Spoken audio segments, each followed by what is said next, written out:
Hello everyone. इस video पे आप लोगों के साथ मैं डिस्कस करूंगा दो न्यूमेरिकल्स जो काफ़ी इम्पोर्टेंट है बोर्ड पॉइंट ऑफ व्यू से भी और कम्पिटिटिव पॉइंट ऑफ व्यू से भी। जो फर्स्ट क्वेश्चन है इस पर जो आप लोगों को ए शेप दिखेगी, ये मैक्सिमम टाइम बोर्ड एग्ज़ाम में पूछा जा चुका है और ये क्वेश्चन भी इस पर आप लोग काफ़ी बेसिक कंसेप्ट सीखेंगे कि किस तरह से करंट की डिस्ट्रीब्यूशन होती है और किस तरह से सर्किट पर हीट क्रिएट होती है टाइम के रिस्पेक्ट में। टाइम से अगर कोई आपसे पूछे कि कितने टाइम में इस पर कितनी हीट क्रिएट होगी सर्किट के अंदर, क्योंकि आप लोग अगर कोई भी डिवाइस देखें तो आप लोग उस पर देखोगे कि कुछ टाइम जब उसमें से इलेक्ट्रिसिटी पास करती है तो वो हीटअप होना स्टार्ट हो जाता है। चाहे आप लोग कोई इलेक्ट्रिसिटी की वायर लें तो अगर उससे ज़्यादा हीट क्रिएट, अगर उससे ज़्यादा देर तक इलेक्ट्रिसिटी पास हो तो उस पर हीट क्रिएट होती है। तो वो अगर कोई पूछे कि 2 मिनट में कितनी हीट क्रिएट होगी तो कैसे हम लोग कैलकुलेट करेंगे, वो इस न्यूमेरिकल पर हम लोग सीखेंगे। और ये numerical board point of view से इम्पोर्टेंट है। करना क्या है, पहले आप लोग ये न्यूमेरिकल देखें। इस न्यूमेरिकल पर आप लोगों को नेट रेजिस्टेंस कैलकुलेट करनी है, नेट रेजिस्टेंस। ठीक है, नेट रेजिस्टेंस आप लोगों से पूछी जाएगी कि नेट रेजिस्टेंस कैलकुलेट करें। और हमेशा नेट रेजिस्टेंस जो पूछी जाएगी तो ओपन एंड के अक्रॉस पूछी जाएगी। तो ओपन एंड ये है, दिस इज क्लोज्ड एंड। तो सर्किट को अगर आपको बोला गया कि ओपन एंड के अक्रॉस इसकी नेट रेजिस्टेंस पता करें, हो सकता है आप लोगों को इस पॉइंट पर ए बी लिखा हो, ऐसा बोले कि ए बी के क्रॉस नेट रेजिस्टेंस पता करें। तो आप लोगों को हमेशा सर्किट जो देखना है वो ऊपर से इसको देखना होगा, निचली साइड से ना देखें, क्योंकि जिस साइड से पूछा जाएगा उस साइड से ना देखें, दूसरी साइड से सर्किट को देखें। तो आप लोग अगर ऊपर से सर्किट को ऑब्जर्व करोगे तो आप लोगों को ये लगेगा कि ये 10 ओम का रजिस्टर और ये 10 ओम का रजिस्टर एक ही वायर पे है। देखिए, इससे जो करंट जाएगा इस पॉइंट से, वो ही करंट यहाँ से होकर आउट आएगा। तो अगर सेम करंट फ्लो करे तो it means 10 and 10 ohm registers will be in series. और सीरीज पर नेट रेजिस्टेंस कैसे कैलकुलेट करेंगे, सिंपल एडिशन से। तो 10 ओम और 10 ओम की रेजिस्टेंसेस दो सीरीज में है, अब लोग सिंपल रेजिस्टेंस क्या बनेगी, 10 + 10 दैट इज 20 ओम।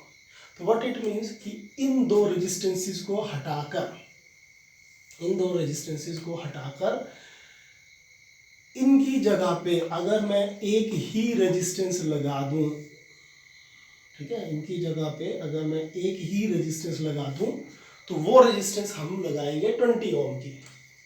ठीक है, या तो 10-10 की दो सीरीज में लगा लो या एक ही रेजिस्टेंस 20 ओम की लगाए। नेक्स्ट स्टेप पर क्या देखेंगे आप लोग, नेक्स्ट स्टेप पर आप लोग देखेंगे इसी सर्किट को ऊपर से, फिर से ऊपर से देखें तो अब ये 20 ओम का जो रेजिस्टर है और ये 10 ओम का रजिस्टर, इस पर देखिए करंट किस तरह से डिस्ट्रीब्यूट होगा। ये करंट इधर से जाएगा इस पॉइंट पर, देन इस साइड से आउट जाएगा। इस पॉइंट पर जो करंट आएगा, देखिए इधर से करंट आएगा बैटरी के थ्रू, ये बैटरी इधर लगेगी पॉजिटिव नेगेटिव, तो इस थ्रू से जो करंट आएगा इस पॉइंट पर जाकर उसके पास दो पाथ है, या तो वो इस रास्ते से निकलेगा एक और दूसरा इस तरफ से। तो पॉइंट क्या है बात का कि 20 ओम और 10 ओम से अलग अलग करंट जाएगा, इस करके 20 और 10 आप लोगों की पैरेलल में है। तो पैरेलल में किस तरह से सॉल्व करेंगे, विच इज 1/20 + 1/10, और वैल्यू किसकी होगी, नेट रेजिस्टेंस आर की। तो किस तरह से सॉल्व करेंगे, आपको 20 एलसीएम ले, this is 1 and it will come 2। So 1/r is equal to 2 + 1 3/20, which means r is equal to 20/3। तो इसका क्या मतलब हुआ, इसका मतलब ये हुआ कि मैं 10 और 20 ओम के रजिस्टर को हटा के, 10 और 20 ओम के रजिस्टर को हटाकर एक ही रजिस्टर लगाऊंगा इन दोनों के बदले में, और वो रजिस्टर कितने ओम का लगेगा, दैट इज 20/3 का। ठीक है जी, 20/3 का। ये हम लोगों की बैटरी थी जो हम लोगों ने खुद लगाई थी।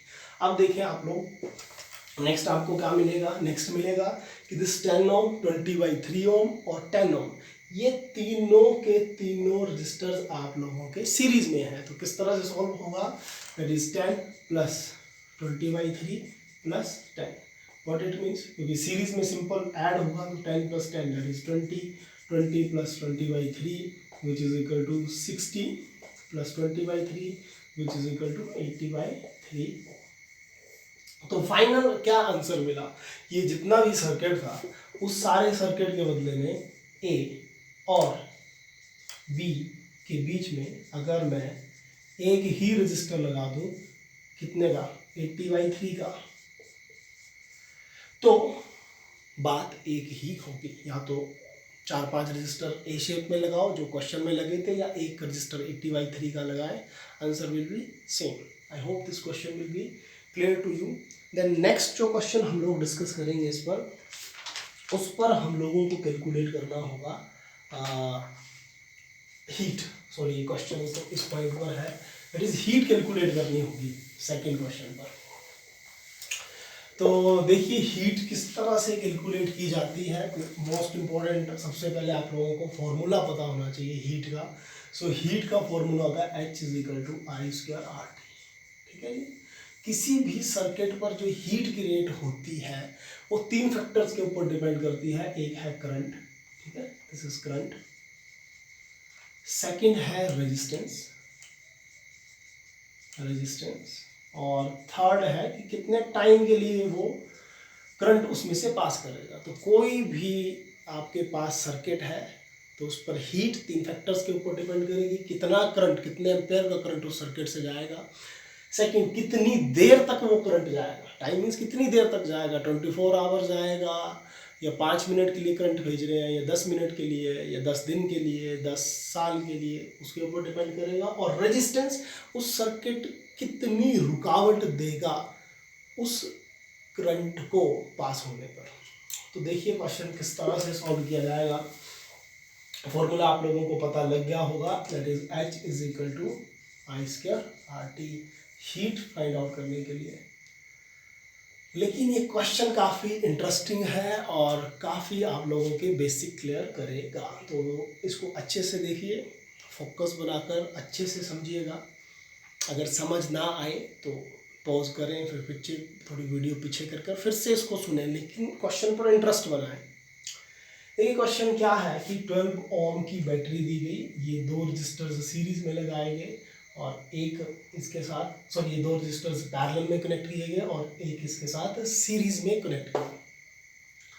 हीट कैलकुलेट करने के लिए करंट की जरूरत पड़ेगी, और करंट किस तरह से निकलेगा, ओम्स लॉ की हेल्प से, V = IR and I = V/R। ठीक है। सो V की वैल्यू आपको गिवन है, दैट इज 12, पर क्या रेजिस्टेंस की वैल्यू गिवन है? आंसर है नहीं गिवन है। आपको नेट रेजिस्टेंस सर्किट की कैलकुलेट करनी पड़ेगी। सो नेट रेजिस्टेंस कैसे कैलकुलेट करेंगे, 6 और 3 आप लोगों का है पैरेलल में, तो पैरेलल में कैसे रेजिस्टेंस निकलेगी, 1/R = 1/6 + 1/3। सो ये बन गया 6, this is 1 + 2 that is 3/6, that is 1/2। So 1/R = 1/2 which means R = 2 Ohm। ठीक है जी। तो क्या मतलब हुआ कि अगर मैं या तो 6 और 3 के जो 2 रजिस्टर्स हैं पैरेलल में कनेक्टेड, तो उसको सॉल्व करें तो आप लोगों को 2 ओम का रजिस्टर मिलेगा।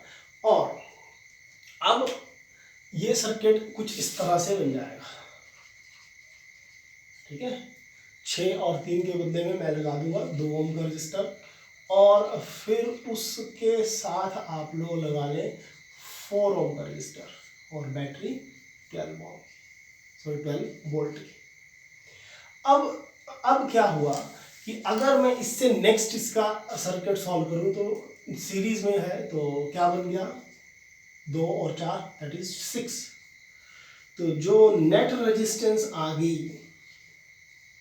ठीक है, जो नेट रेजिस्टेंस आ गई, रेजिस्टेंस और कौन सी, net resistance, okay, net resistance of circuit की जो नेट रेजिस्टेंस आई वो आई 6 ओम की।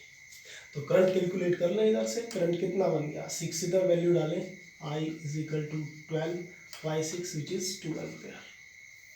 काफ़ी इंपॉर्टेंट पॉइंट है। क्या मतलब हुआ इससे, ये छोटा सा क्वेश्चन इसी पॉइंट पे बन रहा है।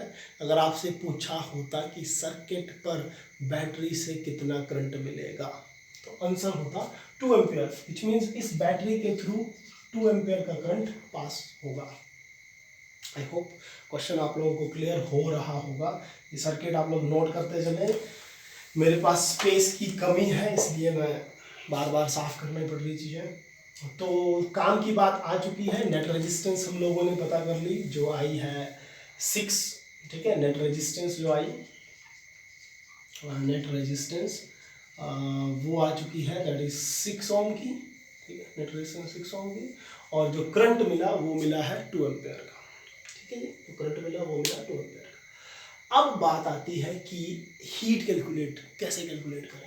देखिए, हीट हर रजिस्टर की इंडिविजुअल रेजिस्टेंस की कैलकुलेट करनी है। देखिए, एक मोस्ट इंपोर्टेंट बात आप लोग अंडरस्टैंड कीजिएगा। जैसे ही 2 एम्पियर करंट इस पॉइंट से चलेगा, इस पॉइंट पर जाकर वो करंट डिस्ट्रीब्यूट होगा इस साइड से और इस साइड से, ठीक है। लेकिन इस पॉइंट पर जाकर जो भी करंट जिस हिसाब से डिस्ट्रीब्यूट होगा, इस पॉइंट पर जाकर वो फिर से मिलेगा और इस पॉइंट से करंट चलना स्टार्ट करेगा और इस बैटरी पर आकर सर्किट अपना कंप्लीट करेगा।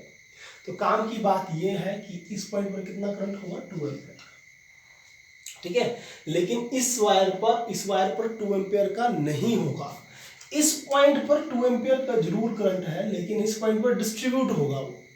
आप लोग इस तरह से लें कि अगर मान लीजिए 2 एम्पियर के बदले में आप लोग सोचिए कि ये कोई पाइप है और इस पाइप से मैं 2 कप पानी फेंकूं, तो आप लोगों को पता है कि इधर पाइपें 2 बन रही है, तो पानी तो डिस्ट्रीब्यूट होगा।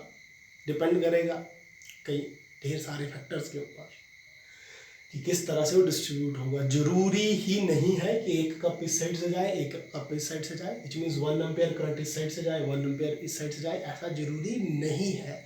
वो डिपेंड करेगा रेजिस्टेंस के ऊपर। लेकिन इतना कन्फर्म है कि इस पॉइंट पर 2 एम्पियर ही करंट जाएगा। तो हीट कैलकुलेट कर लेते हैं इसमें से, हीट थ्रू R3।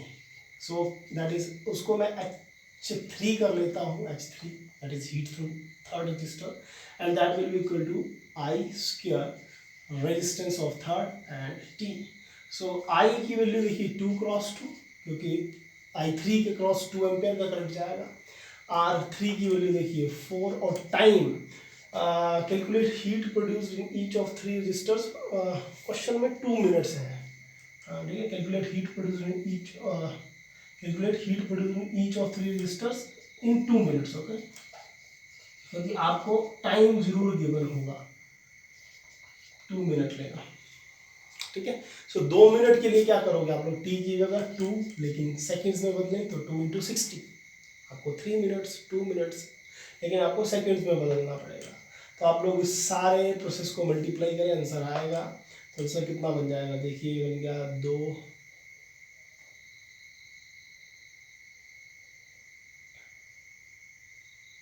32 × 60, 32 × 60। तो जल्दी से 60 × 32 कर लें आप लोग, या 32 × 6 ही कर लो, 6 2 12, 1 कैरी, 6 3 18 एंड 19, और एक 0 जाएगी।